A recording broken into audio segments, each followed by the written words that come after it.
Good morning, student. Today I will deal diabetes mellitus symptom. So first, increased thirst. Patient को क्या होता है, बहुत ज़्यादा प्यास लगता है. Second is frequent urination.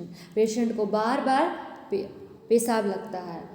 Third is extreme hunger. Metabolic process के गड़बड़ी के कारण, मेटाबॉलिक प्रोसेस के चेंजेस के कारण पेशेंट को बहुत ज़्यादा भूख लगता है. Then next is fatigue. भूख के कारण उसे थकान महसूस होती है. इरेटिबिलिटी मीन्स चिड़चिड़ापन. पेशेंट को चिड़चिड़ापन महसूस होने लगता है. ब्लड विजन्स मीन्स हमारे ब्लड आइस के रेटिना में फ्लो होकर हमारे रेटिना को डैमेज करता है और हमें धुंधलापन दिखाई देने लगता है. Skin infection. वुंड का सही ढंग से हीलिंग नहीं होने के कारण उसमें इन्फ्लामेशन होने लगता है. इन्फ्लामेशन के कारण पूरे एरिया को स्किन इन्फेक्शन हो जाता है, स्किन इन्फेक्ट हो जाता है. The next is diagnostic of diabetes. क्या क्या एग्जामिनेशन करके हम डायबिटीज़ को आइडेंटिफाई करेंगे, हम ये देखते हैं. First is blood sugar test. This test done by taking blood sample on fasting random blood sugar sample. It means सबसे पहले हमको क्या करना है, पेशेंट का ब्लड सैंपल लेना है. Fasting it means before meal, खाने से पहले रैंडम तुरंत का ब्लड शुगर लेकर हम लोग ब्लड सैंपल चेक करते हैं डायबिटीज़ मेलाइटस का. The second is urine test. Urine test में हम लोग यूरिन का लेबोरेटरी एग्जामिनेशन करके आइडेंटिफाई करते हैं कि पेशेंट को डायबिटीज़ है. The next is family history. Family history of diabetes में हम लोग पेशेंट के फैमिली मेम्बर से हिस्ट्री लेते हैं कि पेशेंट के फैमिली में किसी को डायबिटीज़ है, उनके मम्मी पापा को डायबिटीज़ है, उनके पेरेंट्स को डायबिटीज़ है. ऐसा पूछ के हम लोग हिस्ट्री लेके हम लोग आइडेंटिफाई करते हैं कि ये जो डायबिटीज़ हुआ है वो पर्सन को जेनेटिक है या डाइटरी के कारण है. The next is antenatal checkup specially during pregnancy. Antenatal period हम लोग किसको कहते हैं, two menstrual period has been missed gestational age of 8 week. जब मदर का सेकेंड मेंस्ट्रुएशन पीरियड मिस्ड रहता है और वो कंफर्म रहती है कि वो प्रेग्नेंट है, उस कंडीशन को हम लोग गेस्टेशनल एज उस पीरियड को हम लोग एंटीनेटल पीरियड कहते हैं. और गेस्टेशनल एज बेबी का क्या होता है, उसके फीटस का 8 वीक रहता है. इस कंडीशन को हम लोग एंटीनेटल पीरियड कहते हैं. और इस कंडीशन में मदर को बहुत सारे एग्जामिनेशन कराने पड़ते हैं ताकि होने वाले बेबी को कोई चीज़ से प्रॉब्लम ना हो, कोई डिसीज़ कंडीशन ना हो.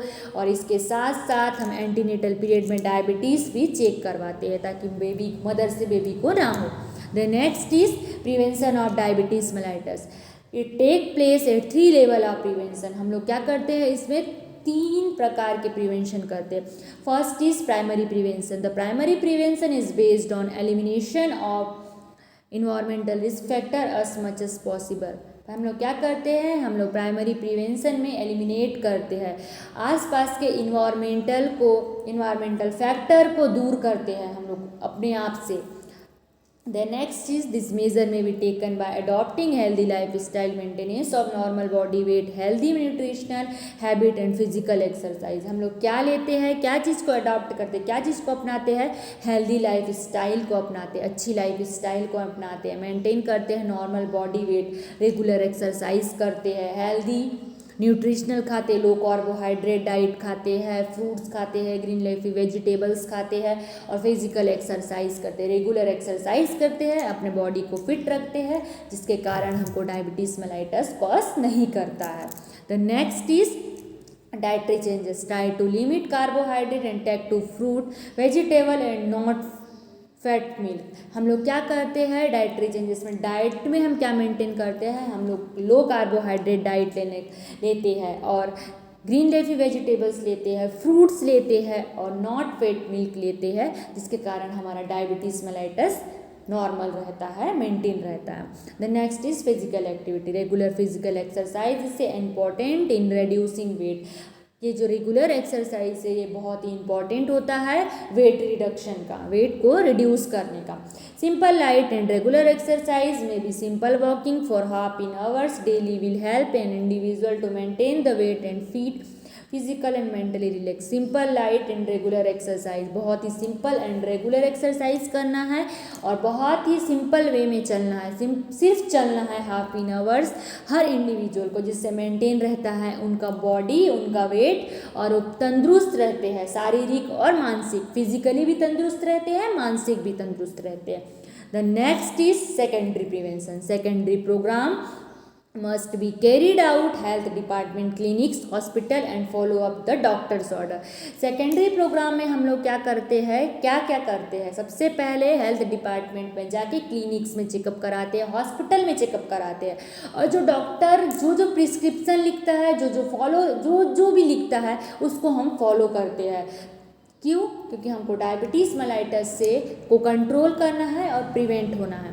First is diet control. पहले भी मैं बताई कि डाइट कंट्रोल में लो कार्बोहाइड्रेट डाइट खाना है, ग्रीन लीफी वेजिटेबल्स खाने हैं, लो फैट मिल्क पीने हैं, उसके बाद हमको स्वीट्स नहीं खाना है, ऐसे डाइट को कंट्रोल करना है। The next is diet and medicine. जो मेडिसिन डॉक्टर लिखता है उसको रेगुलर लेना है, रेगुलर टाइम पे लेना है और रोज़ फॉलो करना है। Diet and insulin. अगर कोई person insulin dependent diabetes mellitus से सफ़र कर रहा है तो उसे टाइम टू टाइम इंसुलिन लेना है।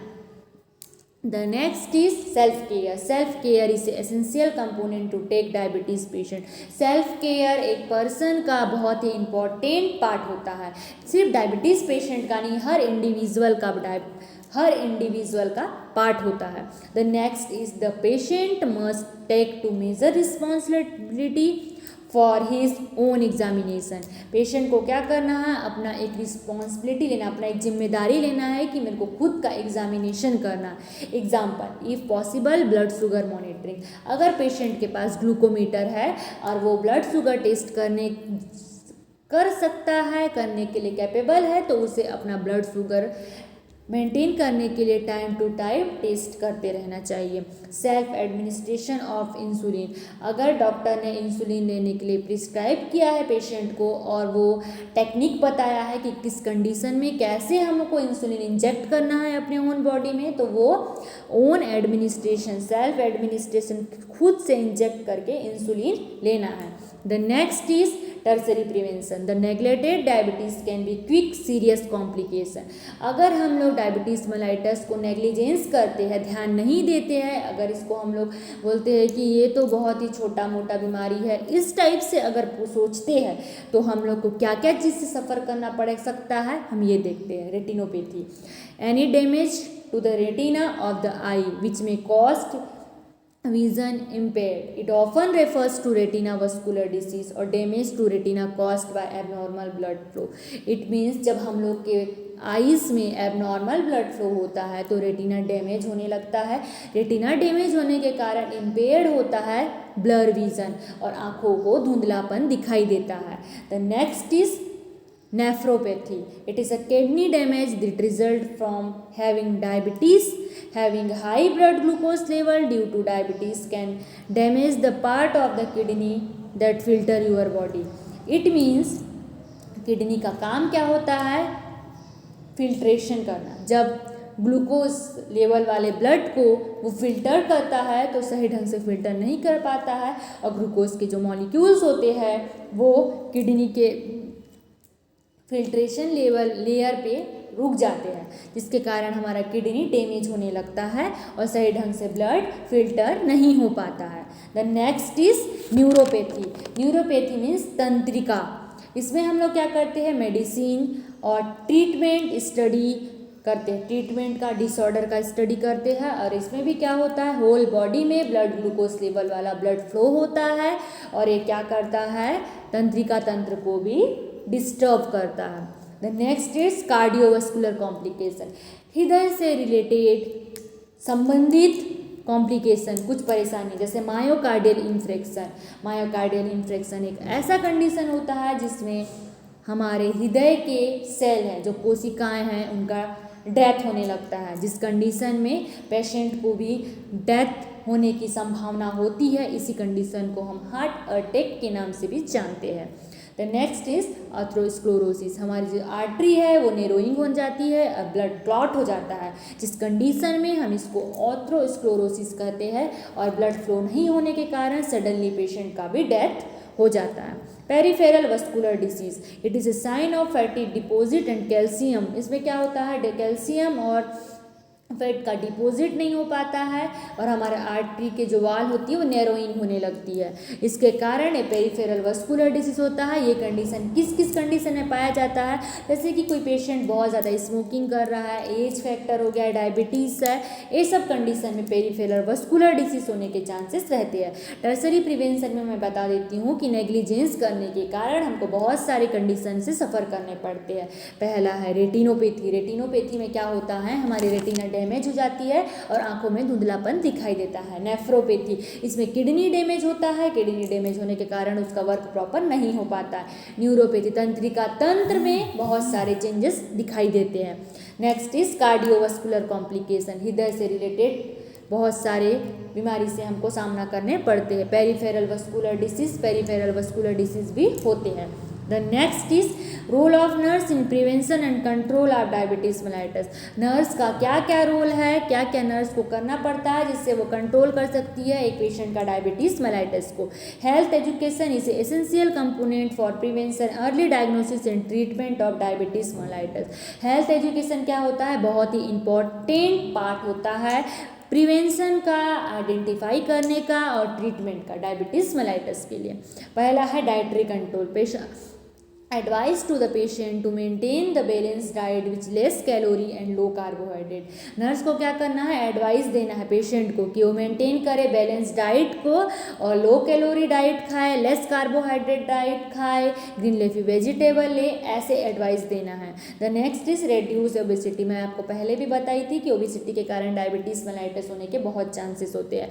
जो ओबेस पर्सन होते हैं उनको एडवाइस करना है कि वो डेली एक्सरसाइज करे, मेंटेन करे अपना डाइट और कुछ वर्क करे जिससे उसका हेल्थ रिड्यूस हो।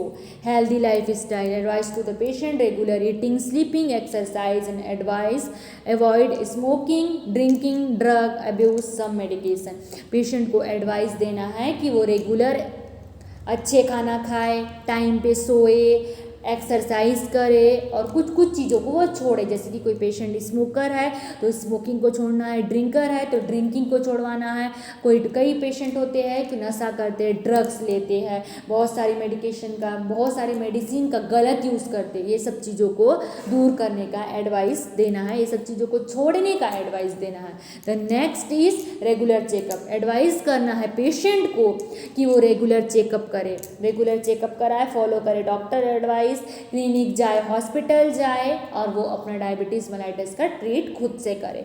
टीच करना है पेशेंट को कि वो इंजेक्ट करे इंसुलिन, अगर कोई इंसुलिन डिपेंडेंट डायबिटीज मेलाइटस वाला पर्सन है तो वो इंजेक्ट करे किसको, इंसुलिन को अपने बॉडी में, ताकि कब, रेगुलर इंटरवल में, ताकि उसको क्या हो, प्रिवेंट हो हाइपरग्लाइसीमिया और हाइपोग्लाइसीमिया से। हाइपो मीन्स डिक्रीज हो जाना ग्लूकोज लेवल, अगर ग्लूकोज लेवल डिक्रीज भी हो गया तो पेशेंट को परेशानी होती है, और हाइपरग्लाइसीमिया मीन्स पेशेंट का ग्लूकोज लेवल हाई भी नहीं होना चाहिए, दोनों मेंटेन रहे, ऐसा हमको ट्रीट करना है। So today my topic is complete. Thank you, student.